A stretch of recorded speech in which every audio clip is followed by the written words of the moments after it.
Hello, campers. Grab your marshmallows and gather around the true crime campfire.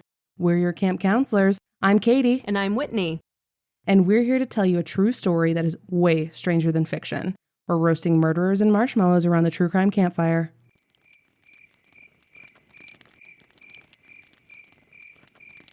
In the early 1990s, a beloved first-grade teacher in Pennsylvania began receiving harassing, threatening letters from an anonymous sender.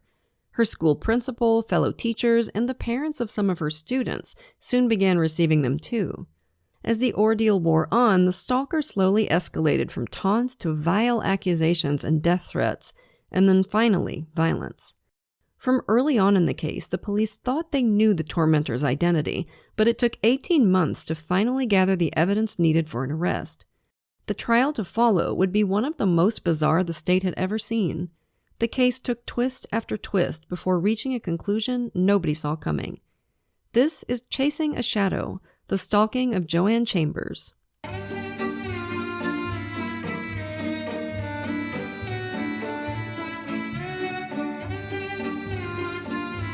So, campers, for this one, we're in Coolbaugh Township, Pennsylvania, 1993. The principal of the Coolbaugh Learning Center school got a strange anonymous letter in the mail. The typewritten letter was all about one of his most popular employees, rock star first-grade teacher Joanne Chambers. Joanne was one of those teachers kids remember forever, the kind who makes class so much fun that they forget they're actually learning something. She was always doing something fun and creative, like making big paper palm trees for the classroom or showing up to class in a Mickey Mouse t-shirt and shorts. At the end of every class, Mrs. Chambers told her students, "You are wonderful and beautiful and you make my heart happy." Aw. Her students loved her, and so did their parents. But apparently not everybody loved Joanne. Whoever wrote this letter sure didn't. The author roasted Joanne up one side and down the other, blasting her for everything from her career choices to her dress sense. "Now what do you think of Miss 1977, the letter said. I'm not sure what that means, but you can hear how contemptuous the tone is right away. "I'm sure she didn't tell you about her mistake. She didn't fulfill a parent plan. Miss Wannabe Super Teacher." The letter went on about this supposed mistake Joanne had made, accusing everybody of covering for her, or as the letter writer put it, protecting the playground queen. They also made fun of her for not applying for an assistant principal job that had come up earlier in the year. She would rather use her skills to lead every teacher into a water fight, the letter said. Joanne had done that recently, and it was like the funnest day ever, obviously, for both the teachers and the kids. The letter writer, though, was not amused. Later, they made fun of her clothes, too. Who wears shorts and jeans to school? The writer was almost taunting the principal for not doing something about Joanne Chambers. A leader will lead, they said. The principal couldn't think who would send him a letter like this, but he figured it was somebody who had some sour grapes about Joanne. She was a really popular teacher, everybody's favorite. Maybe somebody thought she didn't deserve to be. He didn't think too much more about it, but it wasn't long before another letter showed up, this one with some pretty serious allegations against Joanne. Chambers brought pot into school and then showed it in the faculty room like it was just a big joke, the letter said. Later, look in Chambers' desk and you'll see she seems to like Jack Daniels. Sure enough, when Joanne checked her desk drawer, there was a bottle of Jackie D. And there were some things missing, too, the most disturbing of which was a picture of herself and her 10-year-old son. At first, Joanne said she felt sure that the letter writer was a fellow teacher she'd somehow pissed off. She said she figured eventually the anonymous author would out themselves and they could sit down together and work out the problem, whatever it was. But then Joanne started to receive harassing letters, too, and so did some of the other teachers, all letters bashing Joanne. They were disturbing. Some of them had creepy sexual innuendos. They referred to Joanne as that bitch. And some of the letters mentioned the school superintendent, calling him Colonel Clink, and that sounded really familiar. Colonel Clink was an authoritarian character from the TV show Hogan's Heroes, and it was the snarky nickname for their school superintendent, given to him behind his back, obviously, by a first-grade teacher named Paula Naraki. Both Joanne and Paula had been teaching for around 20 years, and they both had great reputations with colleagues and parents. But Paula's teaching style was very different from Joanne's. She was a much more traditional teacher, and she ran a tight ship discipline-wise. Joanne was always looking for new ways to make class fun. Could there be some resentment brewing there? Could the buttoned-up teacher be annoyed at all the attention and praise the laid-back teacher was getting? Maybe so, the police thought. Paula denied having anything to do with the creepy letters, and she agreed to take a polygraph test. She failed. But, of course, this wasn't enough for an arrest. It was enough to make the police give Paula the side-eye, though. And as gossip spread around the school, some of her colleagues gave her the side-eye, too.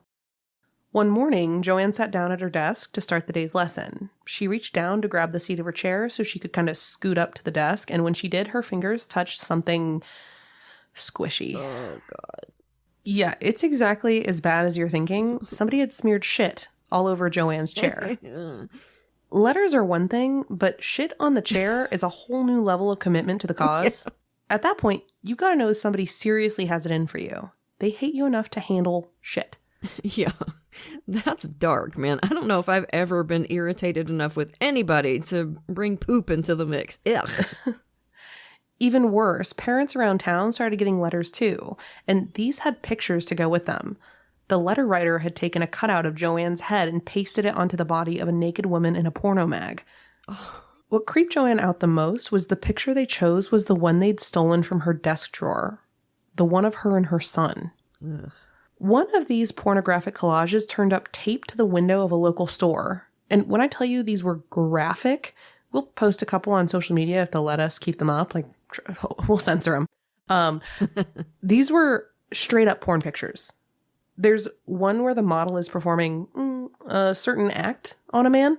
Oh, you mean the one that rhymes with low snob? Yeah, that's the one. One had words cut out of a porn mag. Lick it, lick it, lick it. Another one said in huge letters, drown me in your hot. Okay, I think we see where this is going. We get it. And I mean, Joanne was a 41-year-old first grade teacher with a husband, a kid, and a cute little blonde bob haircut. She was a soft-spoken, mild-mannered lady, not exactly a femme fatale. It must have been so disconcerting for people to see her head pasted onto these naked, spread-eagled porn stars' bodies. Yeah, their kid's teacher's head. I mean, I just can't even imagine. Oof. The stalker's accusations got wilder and wilder in these letters to parents. She was a lesbian, they wrote. She had AIDS. She was immoral and shouldn't be teaching their children. The worst accusation was that Joanne had molested a young boy. Oh, my God. I thought my career was over. I thought I was going to jail, Joanne told Forensic Files years later. Determined to find out who was doing this and why, school administrators worked with the police to set up a hidden camera in Joanne's classroom. If the stalker decided to leave any more whiskey bottles in Joanne's desk drawer, they'd catch them at it. And it didn't take long for this to bear some interesting fruit. One afternoon, the camera picked up several of Joanne's colleagues going in and out of her empty classroom while the kids were at lunch or recess or whatever. One of them entered the room alone, walked over to Joanne's desk, picked up her coffee mug, and walked out again. This set off the investigators' radar immediately, because one of the most recent letters to Joanne had said, "I had 4 chances to drug your coffee this week. Did I drug your coffee?" Ugh. The teacher who'd taken the cup was, once again, Paula Naraki. When the investigators confronted her about the surveillance footage, Paula denied that there was anything sinister going on. She had gone into Joanne's room to grab her coffee cup, Paula said, but only because Joanne asked her to go get it for her. Once again, Paula denied being the anonymous letter writer, but she said one thing that pricked up the investigators' ears. "You'll never prove it was me." It just struck them as an odd thing to say. Paula also gave the police permission to search her house. They collected a typewriter and took it in for testing against the typewritten letters from the stalker, and no joy. The test revealed that it was not Paula Naraki's typewriter that had created the letters. At least, it wasn't the typewriter they took from her house. At one point, the investigators had Joanne wear a wire to try and get Paula to say something incriminating on tape, but it was a total fail. Not only did Paula not say anything that made her look guilty, she even sympathized with Joanne, saying stuff like, "I just can't believe somebody's doing this to you, and I can't imagine what all this has been like." And by the way, I have to say, mad props for the investigators in this town. I mean, how many times have we seen stalking victims end up murdered because the police tell them, yeah, we can't really do anything unless it gets violent, or it's not a crime to leave notes on your car or whatever.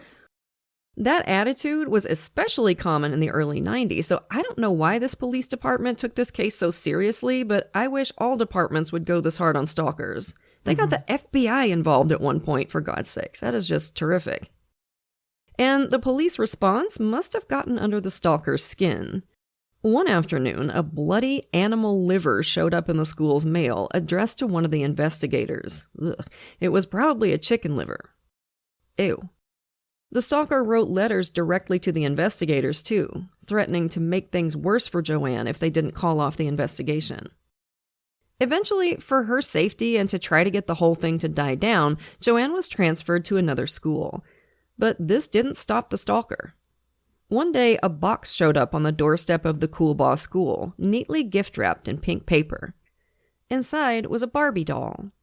Someone had cut the doll's hair to look like Joanne's haircut, and they'd gone to the trouble of finding and dressing the doll in an outfit that was almost identical to one Joanne wore a lot. Like, how'd you find that? Did you have it special made? Did you make it? Like, that just blows my mind that the Barbie was wearing an outfit that looks like her outfit. That is so wild. Stuck into the Barbie's throat was a razor blade, and the stalker had dripped blood red ink all down its neck. Frickin' creepy.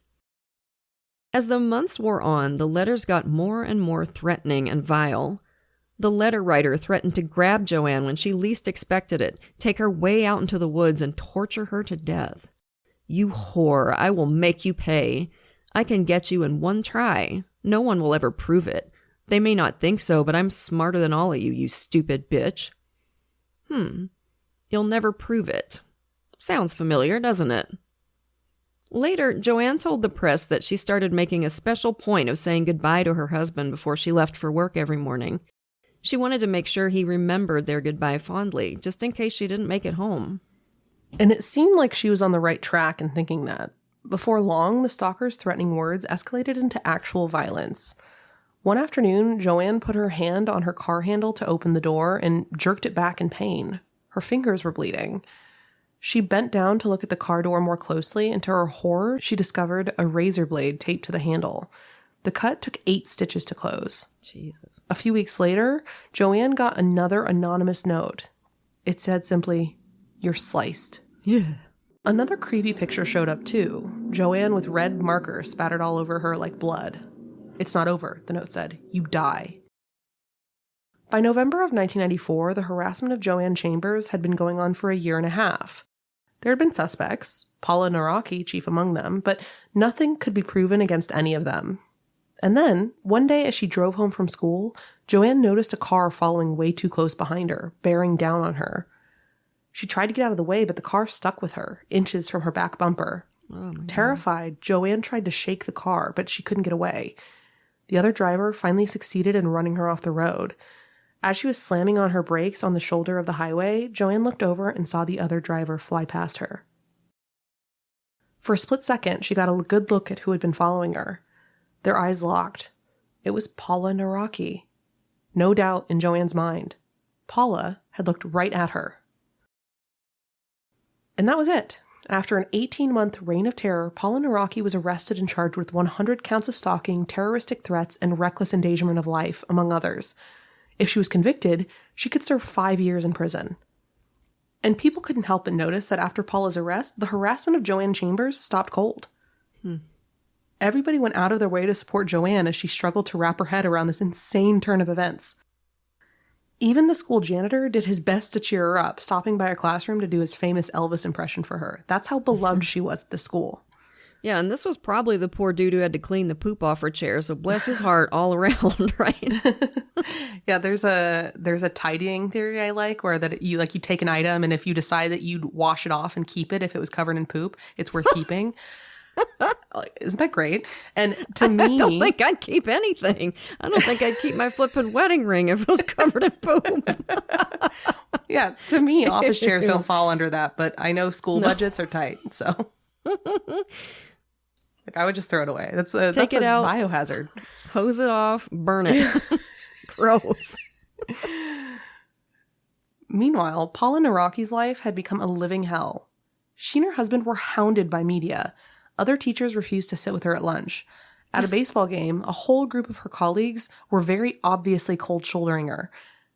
A lot of the teachers she worked with made it clear that they thought Paula was guilty as hell. And apparently, some of the parents agreed. One couple asked that their son be taken out of Paula's class. She ended up getting put on paid leave.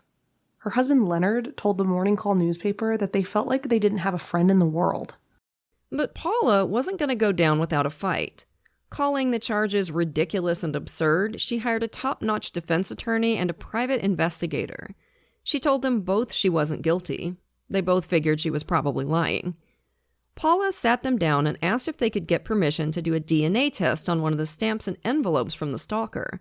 We can, they told her, but it'll be expensive, and it'll have to come out of your own pocket. Do it, Paula said. The defense attorney was skeptical. He told her, look, if this comes back a match to your DNA, you are 6 kinds of screwed. It won't, Paula said. She and her husband dug into their savings and came up with the $7,000 for the testing, and I'll be damned, the DNA didn't match Paula or anybody else in her household. Holy butts. So now Paula's defense team knew they had something red hot to throw at the prosecution. And that wasn't all they had. That private investigator was a good hire. He immediately set out to find any and everything he could about Joanne Chambers, and turns out our girl Joanne had a couple skeletons in her closet. Back in the 80s, she'd worked at a small school called Lackawanna Trail Elementary. Teachers who had worked with her there said they'd had a great work culture before Joanne was hired. Everybody got along fine. But when Joanne started working there, suddenly there was drama, just one thing after another. They got the impression that Joanne liked to stir shit up, pit people against each other.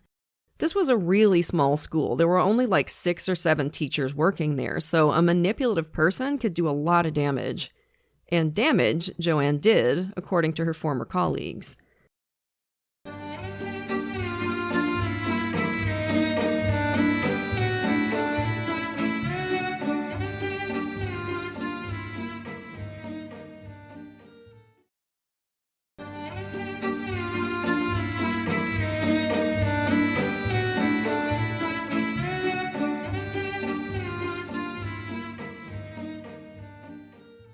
Jane Pardue, one of the teachers there, later told the Morning Call that Joanne started making up, quote, tales that weren't true to get the other teachers in trouble.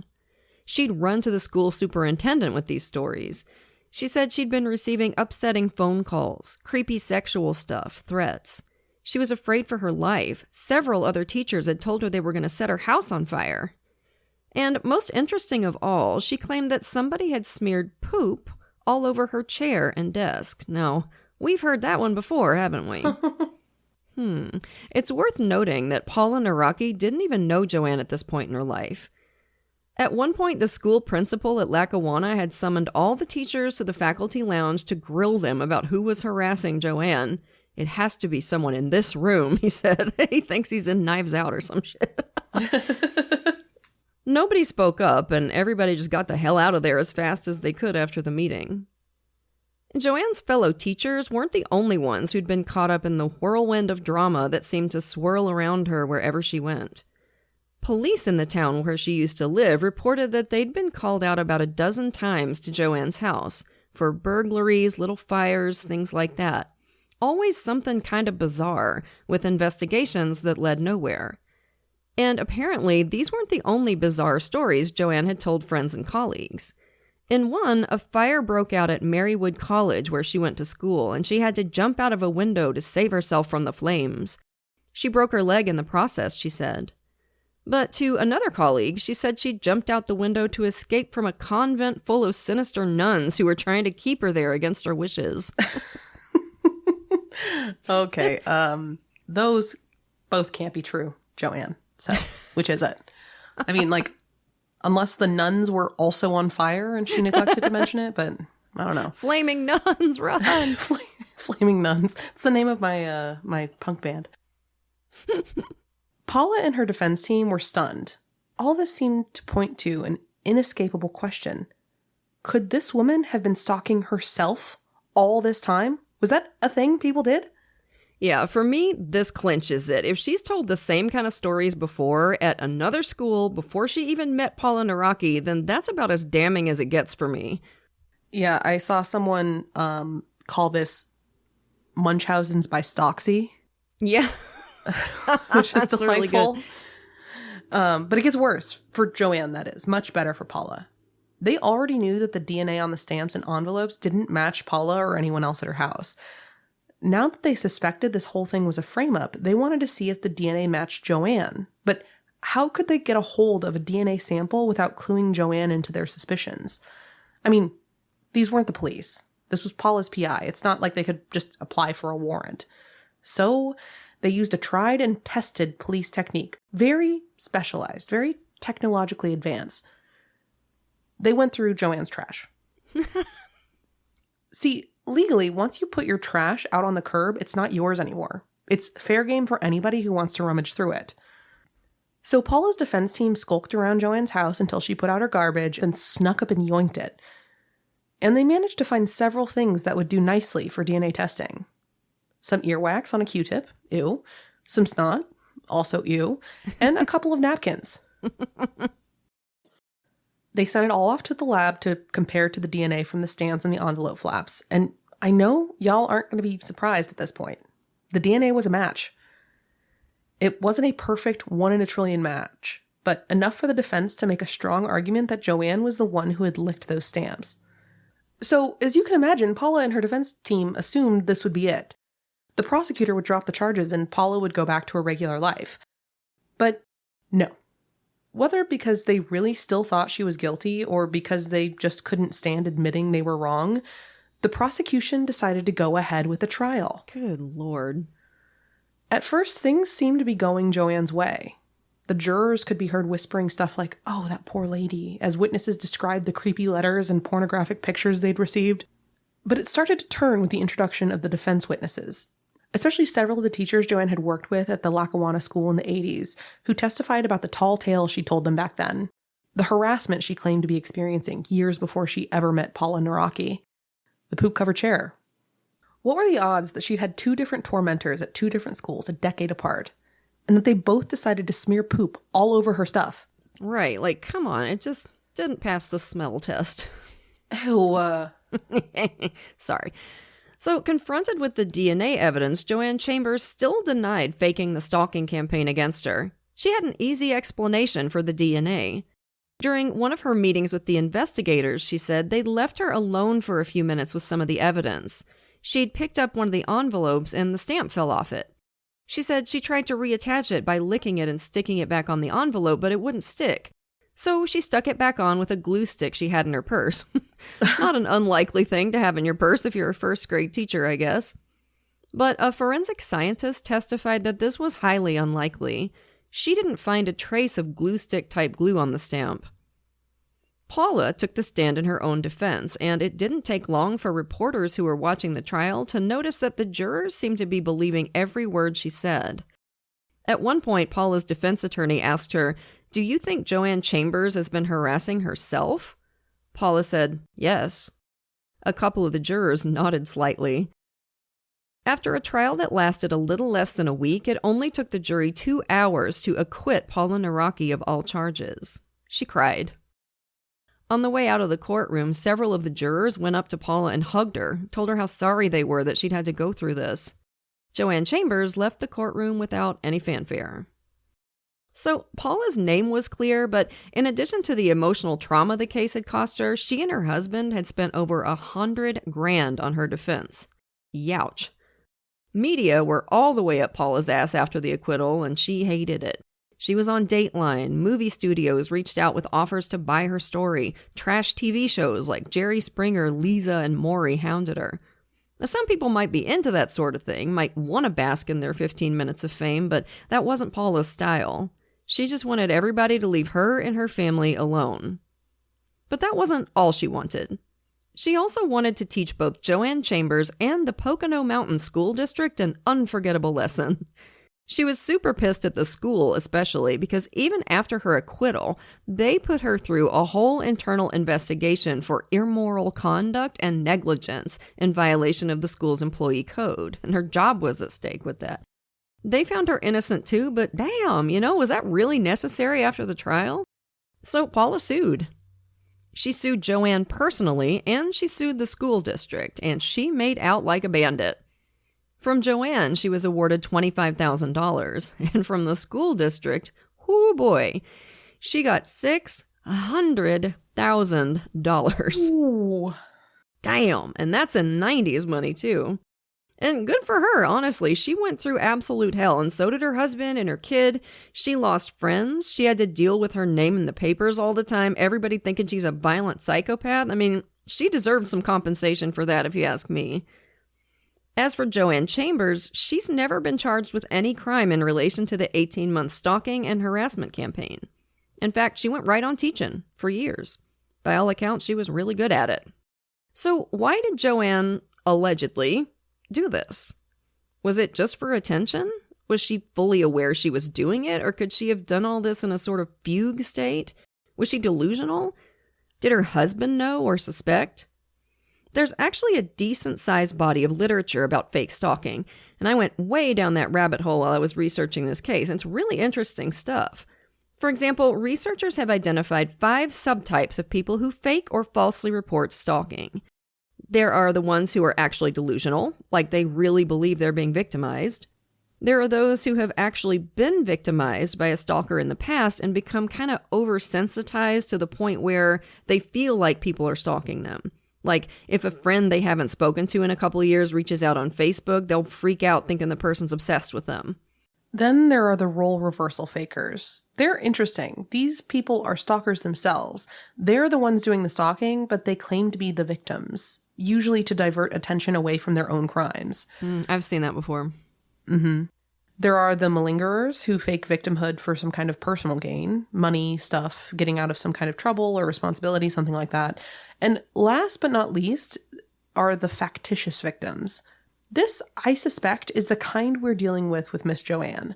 Mm-hmm. These people pretend to be victims in order to get attention and sympathy, just like the people with Munchausen syndrome, which is actually called factitious disorder now. In 1996, Joanne and Paula both gave interviews to the TV show Forensic Files. When they asked if Joanne orchestrated the harassment campaign herself, she said something interesting. She said, "I could never, ever do this stuff to myself. I don't think that I could be functioning in the world as a parent, as a teacher, as a wife, if I were that sick to do that to myself." Mm-hmm. But here's the thing. She could be. People can be really good at compartmentalizing their lives. I mean, look at some of the serial killers we've heard about over the years. Ted Bundy is a good example, and so is BTK. Mm-hmm. They both led regular lives, had regular jobs, dated or married, had kids, and didn't arouse anybody's suspicions for years. Meanwhile, they were doing some of the sickest shit you could possibly imagine. Yeah. Paula's PI was on that episode of Forensic Files too. He said, "I think this was all a stage for Joanne, and I think he's exactly right. Clearly, she had a history of doing this kind of stuff already. Not just at school, but at home, too, calling the police to report fake break-ins and fires." And it sounds like she went years without doing anything suspicious between her time at Lackawanna Elementary and the year this story started, 1993. I really wish we had more sources on this case, because if we looked into Joanne's personal life at the time, I bet we'd find some kind of precipitating stressors going on every time she started this fake harassment stuff. Mm-hmm. I tried like absolute hell to find the court transcripts from Paula's trial, but no joy, unfortunately. And as some of you have probably already remembered, this isn't the first time we've seen something like this on TCC. Remember the Cindy James case? The Canadian nurse who reported years and years of escalating harassment ending in her death? Katie and I both changed our minds about 10,000 times about whether she was actually being stalked or whether she did it all to herself. Ugh. Like Joanne, Cindy's case involved actual physical violence in addition to the stalking. At one point, the stalker allegedly knocked her unconscious and pinned her hand to the floor with a kitchen knife. Joanne had the incident with the razor blade on the car handle. And then there was the one about Colonel Shue, the military psychiatrist who reported an anonymous letter warning him about a murder-for-hire plot his ex-wife was trying to set in motion against him. His new wife said he was terrified he was going to be murdered. And then one morning, he crashed his car into a tree, and police found duct tape around his wrists and ankles and signs of torture all over his body. The investigation was pathetically awful, and there ended up being a lot of debate about whether the colonel was murdered or whether he killed himself, and whether the anonymous letter was genuine or written by Colonel Shue himself. Like Joanne Chambers, Colonel Shue had a history of reporting weird incidents of harassment. Now, it was not as extensive a history as Joanne, but there were at least 2 things in his history that kind of made you go, okay, maybe he did do this to himself. Although this one's murkier, I think, for me than the others. Yeah. There was a woman named Ruth Finley in the 70s who fabricated an entire stalking campaign against herself and her husband, really similar to what Joanne Chambers did in this story. And this was during the BTK thing, so everybody was extra freaked out, and they had a nickname for the stalker called the Poet because they would send these creepy little poems, you know. There was a TV reporter who faked her own stalking in 2023. So this does happen more often than we might think. Yeah, and like Tracy Richter did it by staging her own attempted murder by luring a mentally disabled neighbor to her house and shooting him. And she almost got away with it. Yeah.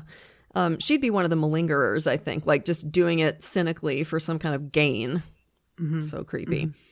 And, you know, it's my first reaction to be mad at Joanne. Like, damn, woman, look at all the stress you caused, all the police and FBI resources you wasted, all the worry you caused your family and friends, not to mention the hell you put Paula Naraki through.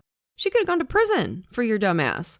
Yeah, I think it's interesting that she seemed to be targeting Paula from the beginning. Like, she was setting up this fantasy about the straight-laced teacher being unhinged about her fun, carefree coworker. Yeah. It feels a little bit like self-insert fan fiction, where the main character is beloved by everyone but the evil, jealous antagonist who victimizes Mary Sue for the simple pleasure of seeing her suffer. Yeah, I mean, there was definitely an intentional frame-up, I think. But, you know, it might be more complicated than just, oh, wow, you're a horrible person. I mean, if you're doing stuff like this, surely you're not okay mentally, right? Ruth Finley, the woman I mentioned a minute ago, finally ended up confessing in an interview with a magazine writer. She said she'd been going through some horrible depression and anxiety at the time she faked her stalking. She got really fixated on the BTK killer and was scared, and she said somehow this made her feel like she was in control of it somehow. I mean, she was not well in the head, obviously. Not that this makes it okay, if that's the case. It absolutely doesn't. If you're in that situation, you need to ask for help. Your mental health isn't your fault, but is your responsibility and all that. But I don't think we can necessarily decide that these people are just assholes and leave it at that. I don't know. You may disagree. I won't be mad at you if you do, because, you know, Joanne did an awful thing. She passed away last year, by the way, at the age of 76. As far as I know, Paula Naraki is still alive. I hope she's doing well. The scary thing to me is this was almost a perfect crime. If Joanne had thought to use plain water on a sponge to wet her stamps and envelopes, then I think there's a pretty good chance Paula Naraki would have been convicted. But, of course, DNA wasn't as widely understood then as it is now. True crime was a niche interest then, not mainstream like it is now, so a lot of people weren't very forensically aware. It probably just never occurred to Joanne that her saliva could give her away. I also think it's very likely that Paula would have been convicted if she hadn't had the resources to hire that defense attorney and that private investigator. So I think this is a case that should chill us to the bone. Shows how easy it might be to be wrongfully convicted. And it teaches us to try and reserve judgment until all the facts are in, right? Too often we form super confident opinions based on a tiny little amount of information. Like people hear, this lady's missing, and they immediately assume her husband killed her, and analyze his body language when he speaks to the press or whatever. And I grant you, that's often the case, but it's also often not the case. I can think of a few high-profile cases that are good examples of that, where a poor husband got dragged through the mud, and then they found the lady, you know, like Gone Girl or whatever. A little girl goes missing, and people decide her parents killed her. The Madeleine McCann case is a perfect example of this. People put their opinions all over social media, and the people involved in the case have to live under a cloud until the full story comes out, if it ever does. In Maddie McCann's case, everybody thought it was her parents, and then a couple years ago, they arrested a German pedophile who abducted and killed her. Bless her poor little heart. So anyway, and I'm not judging about this, by the way. I've done it too. We have all done this, made snap judgments and expressed opinion stuff. It's not, I get it. Yeah, think what you want, but remember, you're not a junior detective on the case or whatever. Like, maybe keep your speculating to the DMs. Yeah, exactly. And as Paula Naraki told the Pocono Record way back in 1996, people need to stop for a second and remember that the people involved in these stories are real people. And sometimes things aren't what they look like at the start.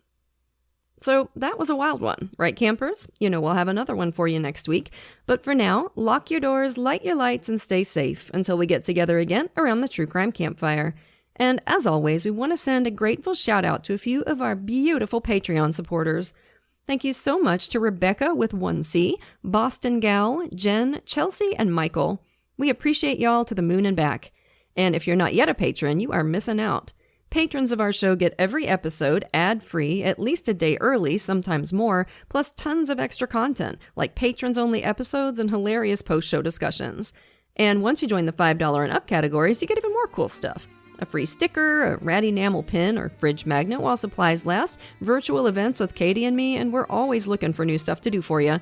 So if you can, come join us at patreon.com/truecrimecampfire.